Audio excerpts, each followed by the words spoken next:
სიცხელ. არც ერთი ადამიანის სიცოცხლე არ არის უბრალო. მაგრამ ციტირებ პროკურორ ლუკა გამკრელიძის სიტყვებს. უბრალო საქმე იყო, რომ არ გეკვირათო. ვიმეორებ, არც ერთი ადამიანის სიცოცხლე არ არის უბრალო.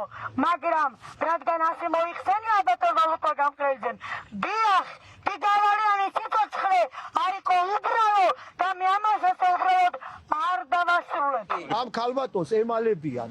იმიტომ რომ დასამალად აქვს საქმე. იმიტომ რომ სიცხლის სამართლის საქმის მასალები სავარაუდოდ გააყალბეს. რაც სიცხლის სამართლის საქმეში სიყალბეა. არ უნდა ვთქვა ჩვენ ამის შესახებ. მე მახსენდება სწორედ აქ ჩემმა კოლეგამ ბატონმა ზაზამ ისაუბრა გირგულიანის საქმეზე.